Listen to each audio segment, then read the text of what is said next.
Tuhan itu tugasnya membantu manusia, bukan manusia membantu Tuhan. Jadi Tuhan itu tugasnya memberi berkat kepada manusia. Nah, apa manusia perlu membela Tuhan? Tidak.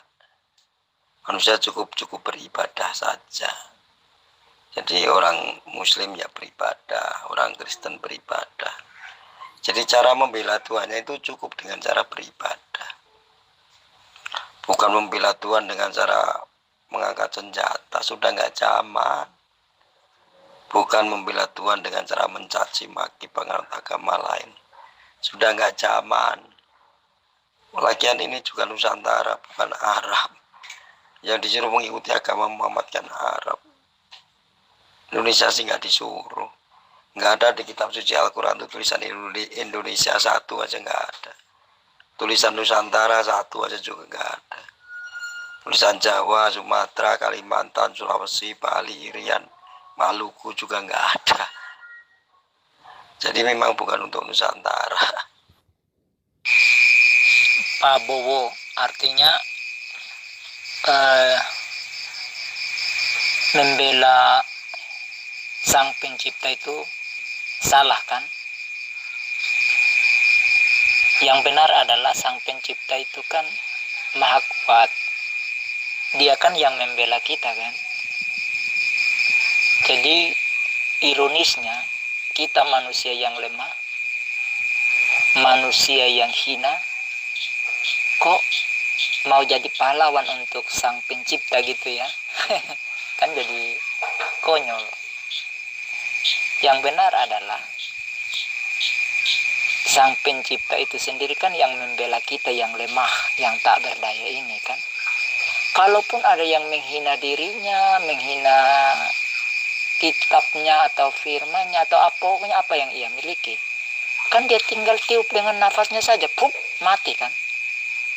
Kok manusia ini nggak rasional lagi gitu ya Pak Bowo ya. Demikian juga ketika Tuhan itu ingin menghapus dosa manusia, Dia tidak perlu minta bantuan kepada seorang wanita perawan untuk dilahirkan menjadi manusia, dan juga tidak perlu bantuan tentara-tentara Romawi agar dirinya dibunuh, agar mampu menghapus dosa manusia. Bukan begitu, Bang? Pak Zul, kalau itu logika yang Pak Zul pakai ya, sekarang saya balikkan kepada Pak Zul. Kalau Allah itu ya mau menyelamatkan atau mau menyampaikan firman-Nya, dia tidak butuh Jibril. Oke.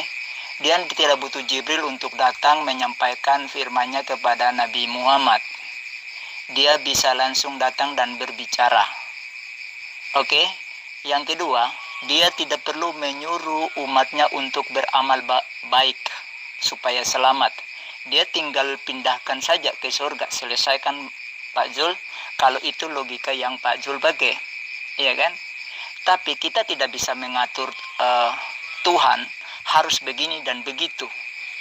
Kita yang diatur oleh Dia, bukan kita yang menentukan untuk Dia. Dia yang menentukan untuk kita. Bukankah begitu Pak Zul?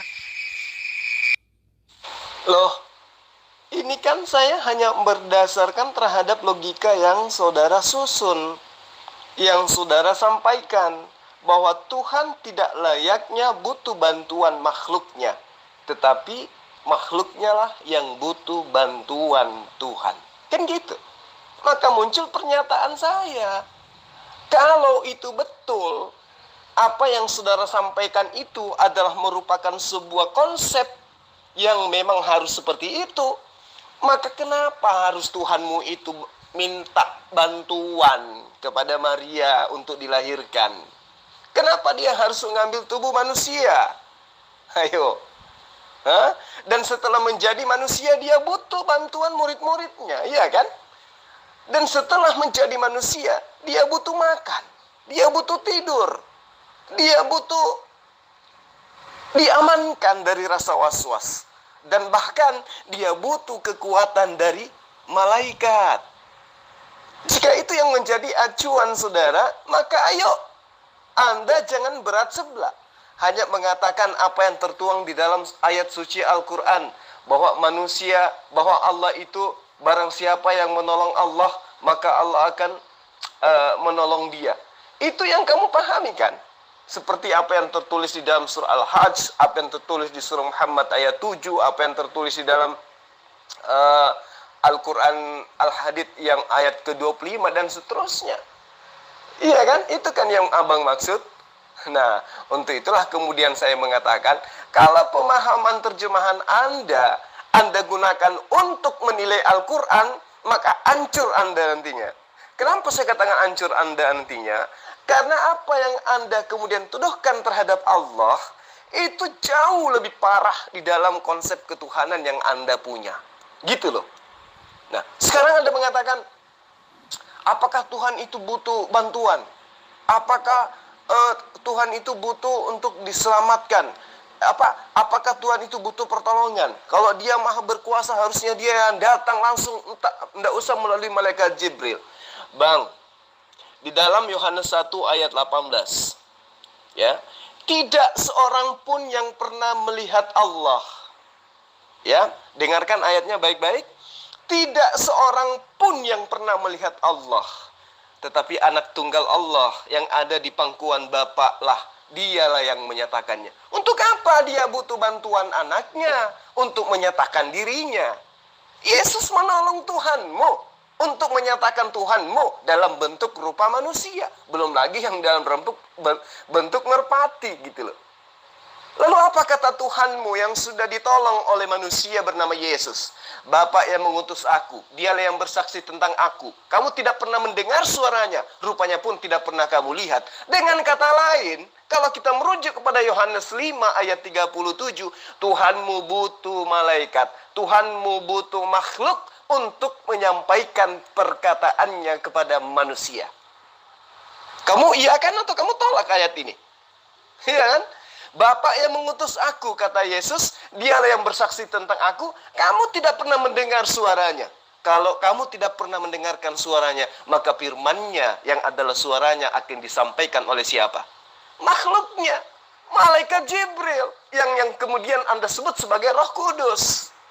Jadi kalau berbicara tentang agama, saya katakan kepada Anda sekali lagi, tolong kamu cari agama yang agama itu berdasarkan akal, yang berkesesuaian dengan akal sehatmu, supaya setiap kamu berargumen tentang agamamu itu tidak terbantahkan oleh kitabmu sendiri. Gitu loh bang.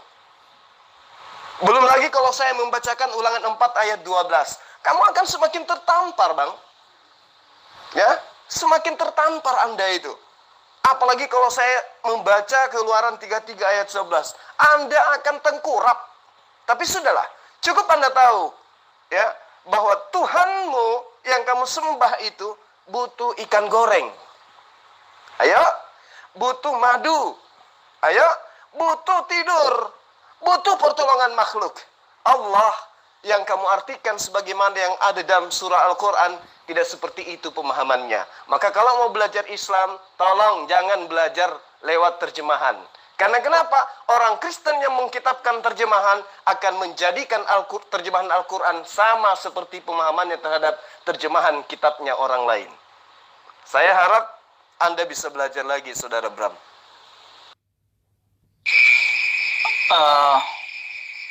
Bro Yubi, kami percaya bahwa Allah itu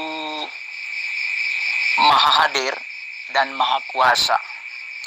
Alkitab mencatat bahwa Allah itu memenuhi langit dan bumi. Karena kita katakan dia maha besar. Jadi Alkitab mengatakan bahwa langit dan bumi tidak bisa menampung dia. Jadi fenomena ketika Yesus dibaptis, suara Allah Bapa di surga, kemudian dia dalam bentuk burung merpati, itu justru sedang menunjukkan kemahakuasaan, kemahadiran, kemahabesarannya. Itu. Jadi bagi kami itu tidak masalah. Justru disitulah kami melihat keagungannya.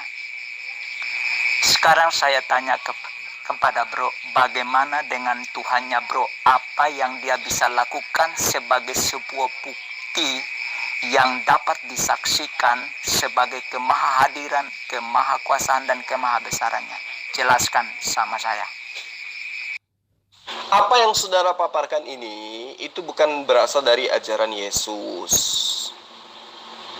Yang saudara paparkan ini adalah paparan-paparan ajaran mitologi penyembah dewa-dewa yang sebelum satu Masehi itu tidak mengenal apa itu Elohim, apa itu Eloah, apa itu Allah, atau apa itu Allah.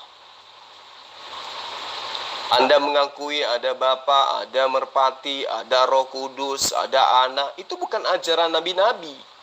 Bukan ajaran Abraham, Ishak, Yakub, bukan ajaran Musa, bukan ajaran Daud, Salomo, dan juga bukan ajaran Yesus. Yang Anda sedang pertontonkan ini adalah ajaran filsafat Yunani. Ya. Ajaran penguasa Kaisar Romawi kala itu. Ajaran langit atau ajaran samawi itu tidak mengenal adanya Tuhan-Tuhan seperti yang Anda ajarkan saat sekarang. Ada Tuhan Bapa bersuara dari surga. Ada Tuhan Junior sedang dimandikan di sungai Jordan. Lalu kemudian ada Tuhan bungsu lagi melayang-layang di atas udara berupa merpati. Itu adalah ajaran penyembahan kepada dewa-dewi, di mana pimpinan tertingginya adalah Zeus. Itu yang sedang Anda pertontonkan. Anda sama sekali tidak mempertontonkan apa yang diajarkan oleh Yesus kepada Bani Israel. Tidak. Tapi Anda sedang mempertontonkan apa yang menjadi sembahan kekaisaran Romawi Yunani kala itu. Anda boleh mengatakan itu kemahakuasaannya karena kemahadirannya. Karena menurut Anda, yang dikatakan hadir adalah yang dapat dilihat oleh mata dan didengarkan oleh telinga. Itulah yang Anda maksud sebagai maha hadir. Padahal, di dalam konsep Islam, begitu juga konsep Yudaism, Allah atau Eloah itu maha hadir disebut sebagai wujud, al-wujud. Apa itu? Ada. Jadi dia itu ada. Meskipun kamu tidak melihat, tapi dia ada. Makanya dikatakan, tidak seorang pun yang pernah melihat Allah. Tetapi Yesus sebagai utusannya lah yang menyatakan itu kepada umatnya. Tidak ada manusia yang mampu melihat Allah. Ya, tidak ada manusia yang dapat melihat Allah. Tetapi apakah karena manusia tidak melihatnya lantas dia tidak ada? Ada. Apa buktinya Allah itu ada di dalam ajaran agama Islam?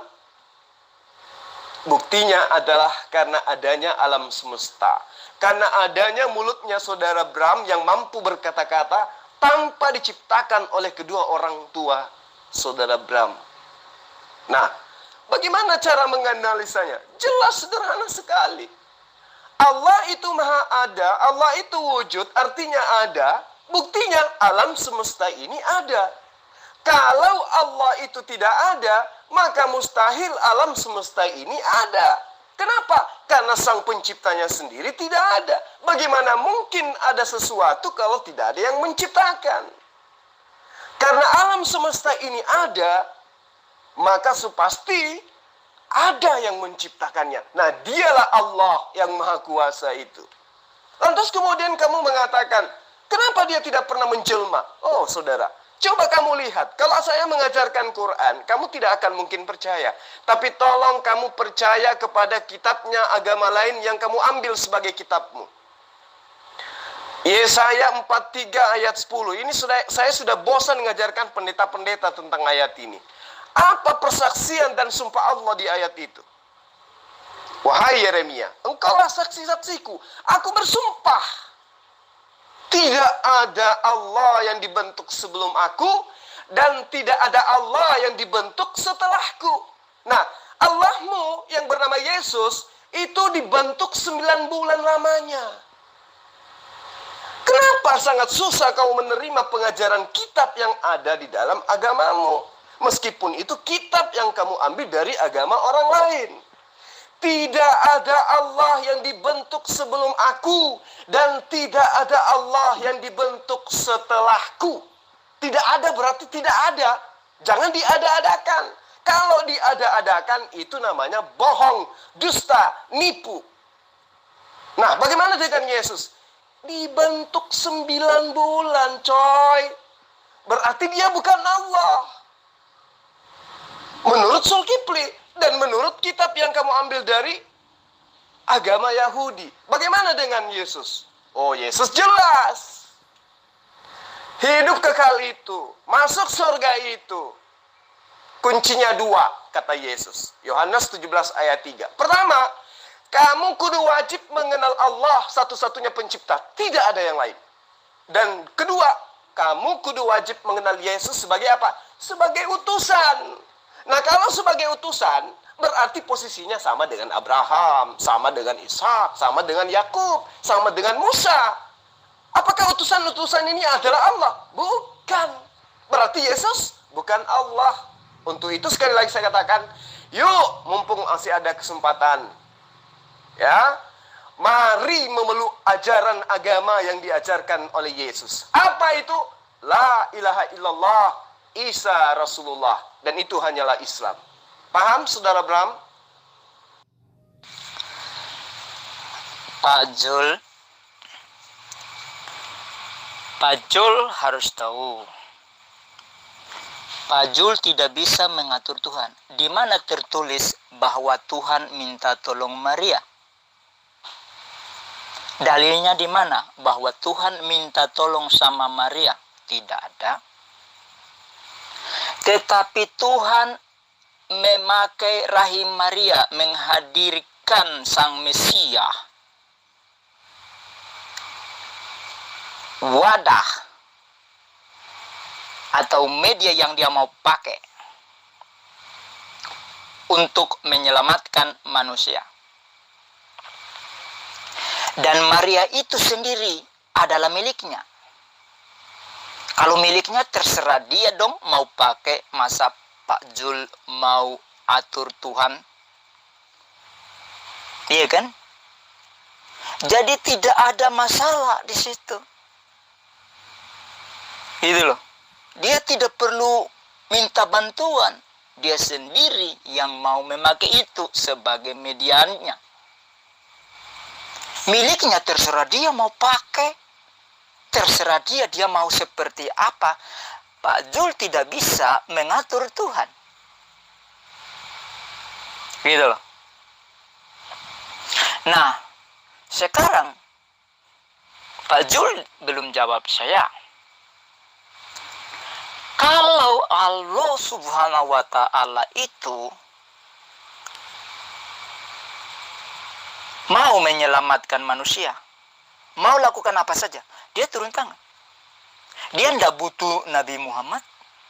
Dia cukup berbicara langsung kepada manusia. Kalau itu pakai logikanya Pak Zul. Gitu loh. Jadi Allah itu, Tuhan itu tidak butuh siapa-siapa. Nggak perlu minta tolong siapa-siapa. Nggak perlu. Tapi karena dia mau melakukan ini dan itu, terserah dia mau buat apa, ya manusia harus percaya dan ikuti. Pak Jul tidak boleh ngatur Tuhan. Harus begini, begitu, mestinya begini dan begitu. Memangnya Pak Jul itu Tuhan atau apa? Gitu aja. Saya hanya mengembalikan pernyataan Abang. Bahwa katanya Tuhan itu tidak butuh manusia. Tidak butuh bantuan manusia. Tetapi manusia yang butuh bantuan Tuhan. Nah sekarang Anda sendiri yang mengatakan Tuhan Anda butuh Maria untuk menciptakan Mesias, agar Mesias ini kemudian menjadi penebus dosa. Dan lagi-lagi setelah menjadi manusia, Tuhanmu butuh lagi tentara Romawi untuk membunuh dirinya. Jadi gimana ceritanya Anda ini? Anda tidak mau Tuhan itu diatur, tapi Anda sendiri yang mengatur. Ya kan gitu. Anda katakan Allah kalau mau menolong tidak perlu ada Rasulullah Muhammad SAW, nggak perlu. Kata Anda. Nah, inilah bedanya kita. Islam itu mendudukkan posisi Allah sebagai esensi yang maha suci, maha suci, maha suci, maha suci. Dia maha kuasa. Sehingga kesuciannya itu tidak akan mungkin ternoda meski hanya sedetik. Sehingga kekuasaannya itu tidak akan mungkin ternoda meski hanya sedetik. Sehingga kemaha hidupnya itu tidak mungkin ternoda meski hanya sedetik. Apalagi sampai 3 hari. Apalagi butuh ikan goreng. Apalagi butuh rahim untuk lahir. Itulah bedanya kita. Kalau Bang Brahms dengan agamanya yang dari Romawi Yunani itu membutuhkan makhluk dan menyamakan Tuhannya dengan makhluk. Itulah yang disebut dengan ajaran mitologi. Ajaran dewa-dewi. Dan itu sudah fakta seperti itu. Coba Anda tanya Yudaism, apa betul mereka menyembah banyak Tuhan? Tentu dia akan mengatakan tidak. Tuhan kami hanya satu, yaitu Allah. Tanya aja sama orang Yahudi. Nah, lalu kemudian Anda mengatakan, Tuhan kami juga cuma satu. Tapi cuma pribadinya yang 3. Ya ampun, kalau pribadinya sudah 3, berarti itu bukan satu. Pribadinya 3 ya 3, kan gitu. Makanya aku bilang dewa dewi. Bagaimana ceritanya saya bisa membuktikan kalau penyembahan Tuhan yang Anda sembah itu adalah sembahan dewa-dewi? Lihat dalam Wahyu 5 ayat 7. Bentukan Tuhan Anda berupa roh binatang bertanduk 7 dan bermata 7. Dan itulah ke-7 roh Tuhan. Atau sebelum ada kata Tuhan diperkenalkan oleh orang Yahudi. Dan itulah ke-7 roh dewa yang turun ke bumi. Itu ada ajaran Romawi Yunani kuno, Bang. Bukan ajaran Yudaism, bukan ajaran Yesus yang sedang Anda ajarkan. Jadi Allah, karena posisinya maha suci, maka tidak mungkin dia itu nuzul menjadi makhluk yang kotor, layaknya Yesus. Tidak mungkin. Kitab Raja-Raja mengatakan demikian. Pengkhotbah mengatakan demikian. Yesus sendiri mengatakan di dalam Yohanes demikian. Lalu apa yang Anda percaya? Paulus kan? Ya itulah bedanya kita. Kami umat Islam beragama dengan menggunakan akal sehat dan ilham dari Allah, yaitu wahyu Allah. Anda asumsi. Ya asumsi dan cuma doktrin. Kan gitu. Jadi Allah Subhanahu wa ta'ala itu menyelamatkan manusia mudah bagi dia. Tetapi Allah dengan kasih sayangnya kemudian memberikan kita akal untuk kita berpikir seperti apa yang seharusnya kita berlaku di dalam kehidupan beragama. Jangan saya deh yang ngajarin abang, Yesus yang ngajarin abang, karena dia adalah Tuhan abang. Apa kata Yesus? Jika engkau mengasihi aku, maka engkau akan mengikuti perkataanku. Jika engkau mengasihi aku, kata Yesus, maka engkau akan mengikuti hukum-hukumku. Jika engkau mengasihi aku, kata Yesus, maka engkau akan mengikuti ajaranku. Nah sekarang pertanyaannya, Anda mengasihi siapa sampai saudara itu menyembah Yesus? Anda mengasihi siapa sehingga Anda menjadi Kristen? Anda mengasihi siapa sehingga Anda mengimani Allah dilahirkan oleh Maria? Mengasihi siapa Anda? Mengasihi Paulus kan? Maka Yesus tidak hanya mengatakan dalam Yohanes 8 ayat 44, iblislah yang menjadi bapakmu dan kamu mau mengikuti keinginan-keinginan bapakmu. Ya, sekarang Anda bercermin. Anda nyembah Yesus keinginan bapak atau keinginan Paulus? Anda makan babi keinginan bapak atau keinginan Paulus? Anda menyembah 3 Tuhan, menyembah 3 pribadi Tuhan, keinginan bapak atau keinginan Paulus? Anda tidak sunat keinginan bapak atau keinginan Paulus? Semua adalah keinginan Paulus. Maka Itulah yang digenapi oleh pernyataan Yesus. Iblislah yang menjadi bapakmu. Dan satu-satunya manusia yang mengaku bapak hanya Paulus. Ya, belajar lagi, Bang Ram. Di mana ayatnya di dalam tanah dikatakan Hasem itu adalah roh? Ada nggak? Di mana?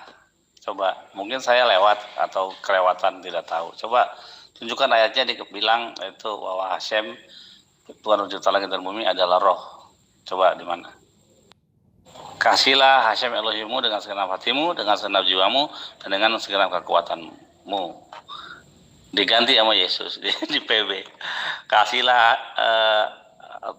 Hasem Elohimmu dengan segenap hatimu, dengan segenap jiwamu, dan dengan segenap akal budimu.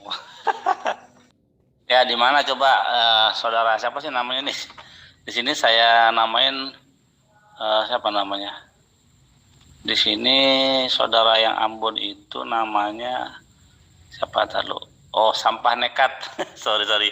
Ini saya nggak tahu namanya, jadi saya namain Sampah Nekat. Jadi Pak Sampah Nekat, coba tolong diberikan ayatnya di mana Hasem itu dikatakan adalah roh, ya.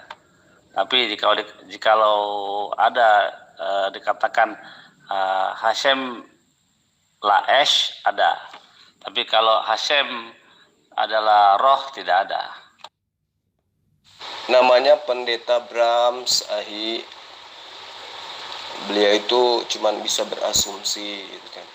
Udah sering pun saya ngajarkan bahwa Islam maupun Yudaism itu tidak pernah mengimani bahwa Sang Pencipta itu adalah roh. Tidak pernah. Sampai dulu pernah saya membahas sampai berjam-jam tentang Tuhan melayang-layang menurut ajaran Kristen. Ya. Sang Pencipta Allah, Abraham, Ishak, dan Yakub itu mana ada dia adalah roh. Nah, itu kemudian mereka cocok-cocokkan dengan kitab Wahyu atau kitab mimpi di dalam Wahyu 5 ayat 6. Bahwa menurut penglihatan seorang pengarang kitab suci Kristen di Pulau Patmos, mereka melihat sosok Tuhan mereka itu berupa roh binatang, bertanduk 7 dan bermata 7. Dan mereka katakan itulah ketujuh dewa-dewi yang diutus oleh Zeus ke muka bumi. Itu loh Bang, itu akhi. Jadi udah sering kali kita ajarkan orang-orang ini.